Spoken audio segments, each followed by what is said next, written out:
Welcome to It's the Muppet Show podcast. I'm Heather. I'm Jason. Today we are watching Season 1, Episode 16 with our very special guest star, Avery Schreiber. Woo! Yeah. So this originally aired April 18th, 1977. Avery Schreiber. Yeah. Geez. I'm not going to lie. I like this guy. Yeah.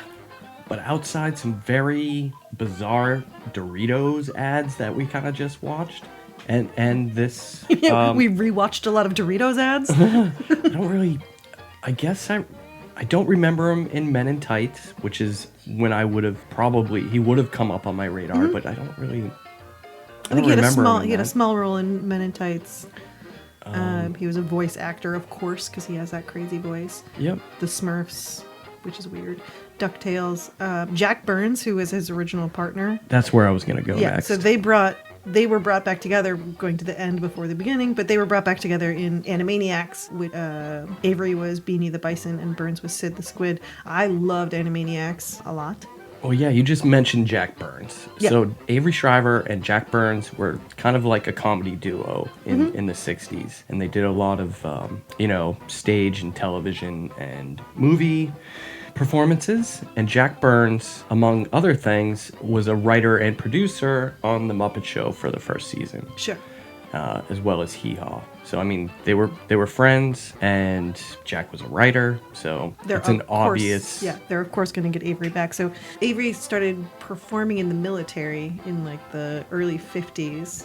And when he came out, he had the military paid for people to go to college. Yep. Well, I guess they still do a little. Anyway, the military paid him to go to college. He chose to return to Chicago and go to school there, which is where he's from. Is that where he got he's part of the whole Second City comedy troupe? So Second City picked him up in 1960, and then he met up with Jack Burns, who was from Boston, at Second City in 1962. So it didn't take long for him to find his, like you and me, like we do stuff together.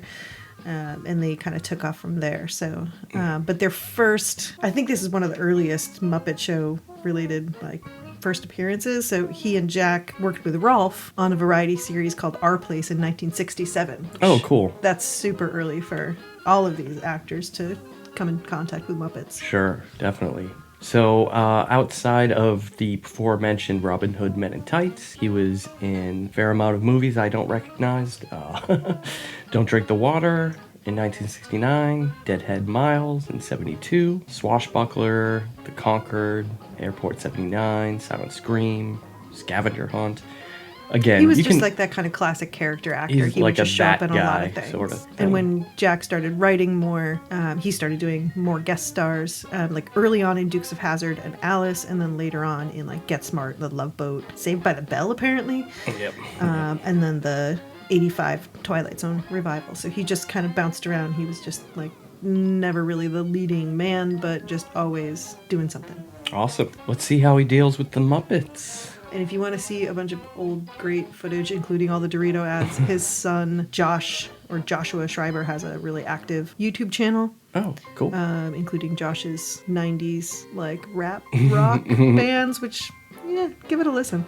But there's a bunch of really cool footage of Avery. It's the Muppet Show. Their special guest star, Mr. Avery Schreiber. I kind of like when that's in. Yeah. That's awesome. Band's looking tight tonight. Yep. Sparkle tights. Little Muppet Mom. I mean, the man is a Muppet. Yeah. He has he's making faces. Yeah. I mean, he's just very class, that moppy hair. Yeah. And the big walrus mustache. He's always he always looked like that. He just kind of landed on his look and stuck with it. But Avery's like that guy who just makes all of the sound effects, which that shows up later, but it works in his improv and all these other things. He definitely makes a lot of noises for sure. Yeah. So Gonzo hits the beautiful day monster instead of hitting the O. In the opening montage. Absolutely. Oh, and they actually reference Burns and Schreiber in the intro, of course, Kermit because does. Burns is behind the scene. Right. But first, Kermit introduces Dr. Teeth and the Electric Mayhem doing Tenderly. I feel like we haven't seen Dr. Teeth in a little bit, and so this makes me happy. It does make me happy. And look at the sparkle off that tooth. Yeah. Man. Wow. And Really he says, rocking the lens flare. Here's an old favorite for you moms and pops. And it's called Tenderly. Look at Animal's drum throne. Yeah, he is It's kicking. like an ottoman. Yeah, he is really leaning into those drums too. It's awesome.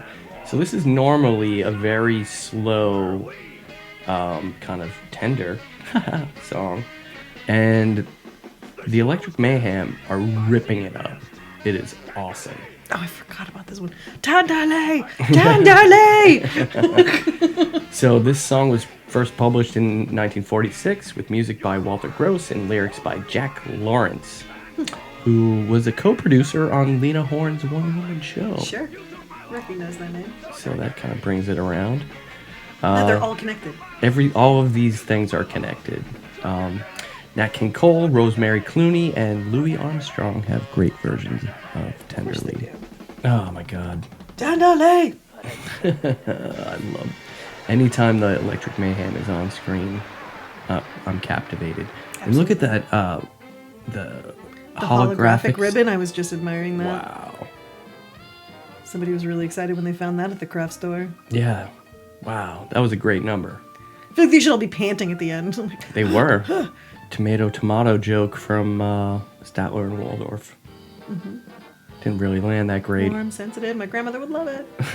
Yeah, Scooter gives him some nice props there. So backstage, Miss Piggy has come up with a way to make Kermit jealous, and that's to have Scooter tell Kermit that Avery Schreiber is all about her. How do you think that's going to work out? Probably well for Avery. Yeah, I could see that. Or curb stomping. But finally, after much explaining, Scooter gets the whole thing here. It was like Piggy's like biting her nose look. Oh, which she kind of like scrunches her face in. So we splash over to Kermit in his sort of reporter's uniform here, his trench coat and his big announcer's microphone. What's this foggy background we have here? Like cliffside. It's the monster of the moors. It's the moors. Yep. So Yep. Avery's coming out in his little knight outfit. He's like a gladiator, and he's got a trident and a shield. It's a pretty sweet look. So yes, this is indeed Sir Avery of Macho, and he is battling the monster of the moor. And who is he's Oh, called? rip him to shreds. He like sounds like the Cowardly Lion a lot. Yeah, right. He sounds like my dad a lot. He's very expressive, and finally we get a view of the monster of the moor. And who is it? Sweetums. Of course. And he is standing high atop the cliffside here. And That's a good look for Sweetums. That whole set is yeah, I feel like this is on where he theme. lives. probably. Yeah. So Sir Avery continues to call out Sweetum here, and he's challenging him finally. And what's gonna be oh wow, Sweetum just backhanded his shield, and he was reverberating like crazy. And they try to figure out how did he want to fight, with swords, with spears, and they finally choose insults. That's their weapon of choice here. He complains that he's a lot bigger than his agent told him, that he's a larger opponent. Hunker down. Who's got the foulest mouth? Wow, he's got a real wrestler's when you get Persona? hit. Yeah. When Oh, they the face slapping. yeah, when they get hit, they kind of like slap their own faces. He's really squaring off here against Sweetums too, for sure. And these jokes are really bad, right? These insults. I mean, they're horrible. Last time I saw a head like yours, it was in a lettuce patch. Yeah, I mean, so they're pretty minimal here. It says he doesn't have any friends. Sir Avery is now choosing a psychological attack. Wow, it's pretty rough. Pretty rough stuff. Wow, he's just telling Sweetum, no one likes you. Nobody likes you. Wow. Oh, your dog doesn't like you. That's rough stuff. And you don't even have a dog. Oh, he admits he had one and he ate it. Because he didn't like me. Oh my gosh. Oh, and Sweetums is down. Yep. Oh, he does the classic posing with the, oh my god. Dropping up the stomach. Yeah. When you and Burns were a comedy team, you were my favorite comedy team. Well, second favorite of all time. Okay. There was a weird Starsky and Hutch joke at the end. And that Which I don't even understand. That's what finally knocks Sir Avery down. So Sweetums wins in the end. Oh no, they're calling it Kermit's calling it a draw. Yeah, that's fair. He wants a rematch. He didn't win with insults. He knocked him out with his breath. Oh jeez. Oh, so Sweetums won, and he's saying a win is a win. That was a long skit, It was right? a long skit. Yeah, that was like kind of a SNL take it too far skit. Yep, definitely. Definitely had that feeling for sure. What did Statler and Waldorf think? I didn't even see. They didn't like it. Oh, the Muppet Lab? We're over to Muppet Labs here, and this time Dr. Bunsen Honeydew is demonstrating his gorilla detector. That is like straight up Donkey Kong face. Yeah, his gorilla detector looks like a gorilla head with But it looks specifically like Donkey Kong. yeah. He's Well, just a got silver Donkey Kong. He's just got a red light bulb on the top of it. So, of course, the gorilla detector does not go off. Yeah, it's supposed to malfunctioning. light off and set an alarm when a gorilla is close by. But, of course, there's a gorilla in the background smashing all of the computer equipment. That's really nice 70s grade equipment they have It there, too. is. Some reel-to-reel stuff. Wow, this gorilla is trashing the place. Yeah. Yeah, that detector. Oh, it just runs off with Bunsen. And the detector finally goes off at the end, right before the gorilla smashes it. Do you kind of wonder if that's Avery? Yeah, absolutely. So we're backstage here, and Kermit asks Scooter to go get Avery. But Scooter tells him that he can't because Miss Piggy is in Avery's dressing room, and Avery doesn't want to be disturbed. Ew. Gross. Yeah. And that's exactly what Kermit thinks. He's kind of disgusted. He's straight up disgusted by them. Look at that face. Ugh. Kermit's looking like extra pilly. Oh, yeah. Yep. I wonder if it was all the flour from the prior episode. They'd run him through the wash. Every once in a while, he looks extra green and puffed up like that. Put him through the spin cycle. Yep. All right, on to our next skit here. In this one, we find ourselves in an art museum. Avery is playing a security guard at the museum, and it's lunchtime, and he is having lunch by a portrait of Fozzie Bear. Fozzie's holding his hat, and he's got a dorky smile on his face. Yeah. It's a classic, like, that mirror thing. Fozzie's in the actual painting and keeps stealing Avery's food. Yes. It's like a very Benny Hill sort of It does skit. feel like that. Yep. He's got his lunch consists of a green apple and maybe a bologna sandwich on Wonder Bread. Fozzie grabs the apple and then drops it out of the painting, causing Avery to duck down and grab the apple, and then Fozzie grabs the sandwich. And again, a lot of physical sort of reacting from Avery, wouldn't you say?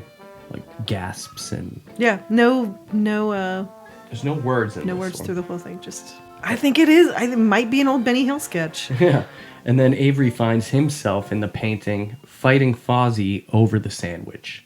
And Rolf the dog shows up with the same lunch and has lunch in the same spot. And both Avery and Fozzie steal Rolf's lunch and pose in the painting. And they both of them kind of make... They're classic. Fozzie does his like ear wiggle and Avery wiggles his mustache. Right. And here we are at the dance. The normal crew. Yeah, we got the pigs dancing, talking about their diet. Yeah, kind of some weight jokes here. We got Animal and his dance partner, and then probably one of the best parts where it's like, hey, let's boogie. She's really great. She's gonna come back here for a little bit. We got Who's the guru dancing with? guru dancing with a blonde here, and the guru asks Animal's dance partner if you're into meditation, and she says no sedation. Right. They're the best couple. They're my favorite couple in show business. Yeah, they're really funny. Wow, and she is tossing Animal around just as equally as she has in the past. And that again, you are right. They are the perfect couple. Oh, what do we have here? Oh, the UK spot? Yeah, with Rolf. And Baskerville singing a Muppy. song to Lassie. Yeah, they're singing a song to a framed picture of Lassie. Rolf and Baskerville. They're joined by Muppy and Catgut, a very mangy-looking cat. And they are singing the song May You Always. So May You Always is a song by Larry Markers and Dick Charles. And it was published in 1958. The biggest hit version in the United States was performed by the McGuire sisters, and it peaked at number 11. In the UK, though, it hit number 9 by Joan Regan. So it was a popular song for the time. It's basically about having someone you used to know, and it's kind of like the one that got away sort of thing. Which is why they're all singing to Lassie. Right. Lassie went on to make it big. Yeah. And they can only wish her the best. Of course. It's a sweet song. And cute animal puppeteering here. Muppeteering. Wow, Baskerville's looking rough too. All these other dogs except for Rolf, well, the two dogs and the cat, they're all looking rough. Yep. But a cute number. FaceTime with Kermit. Right, we've got the talk spot. Avery's kind of playing into Miss Piggy's game to make Kermit jealous here. And he's really mugging for the camera, huh? Avery? Well, he's like staring He's Kermit being very down. coy. Yeah, he is. Yeah, he's like, there's something going on with him, but he's really just lost in the moment. Yeah, he looks medicated. He does look pretty much sedated. Like But- he's gonna just like fall over backwards like, "Arr." Yep. And Kermit finally has had enough of this whole. So we have Piggy revealing her true name, Pigathius? Pigathius. And says Avery can call her by that name. And I think that's the first reveal of her full name. And she says it's Greek meaning river of passion. Wow. And yeah, Kermit's had enough. He finally blows up at Avery, calling Miss Piggy his girl, in fact. Tells her she's joining him for dinner tonight. And So I her think, whole ruse works. yeah. Because this is the first episode that really implies Kermit does indeed have feelings for Miss Piggy. And then falls off the back of the Yep, and Avery thinks it's a riot. So he fakes trying to kiss Piggy. It's funny, and makes a kind of a Jewish joke about Yeah, not it's- being able to touch Pig. It's the second one. He talks about Avery being Yiddish for hold the mayo. Oh my God. Earlier when Oh, she says her man. name is River of Passion. So Oh, then he throws the I can't touch pork basically. Right. Oh, so I got to do this quickly because we have Sam the Eagle announcing Wayne and Wanda, and they actually mentioned Jeanette McDonald and the other guy. I missed his name, but they're basically the namesake. But here we go. Wayne and Wanda doing Some Enchanted Evening. And Wayne is singing to Wanda. But Gorgon Heap comes in and eats Wayne. Quickly, Some Enchanted Evening is a song from 1949. It's a show tune by Rodgers and Hammerstein from the musical South Pacific. It is the single biggest popular hit to come out of any Rodgers and Hammerstein show. Andrew Lloyd Webber describes it as the greatest song ever written for a musical. Oh my God. 25 seconds.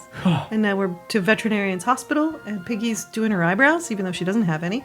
Oh my God, that was weird. She's always whacked out. And Dr. Bob was drinking something? Of course he was. He's a doctor. Yeah, threw something over his shoulder. He just pounded a drink and threw the glass over his shoulder. Yep. They're working on a chicken. Yep. It looks like Camilla, but a very sick Camilla.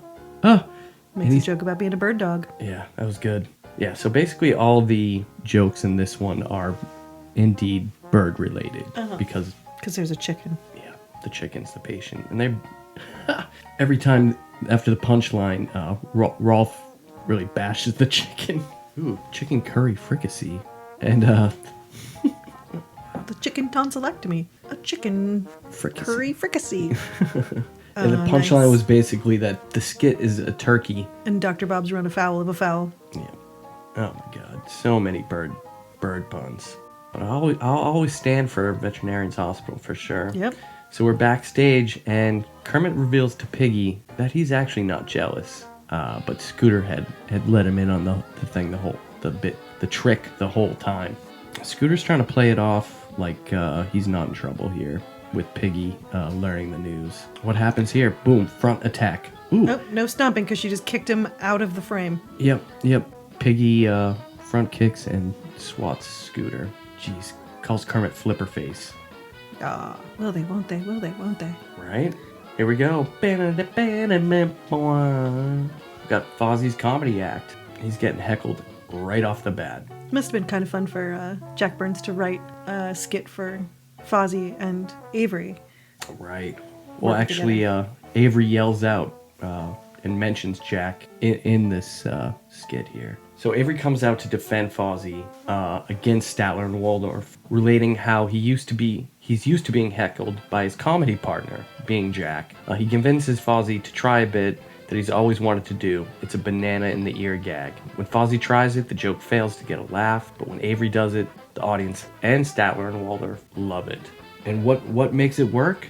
It's his pace, his timing, his delivery, his ear. Mm-hmm. It's definitely one of the longer Fozzie acts. And one of the shorter bananas.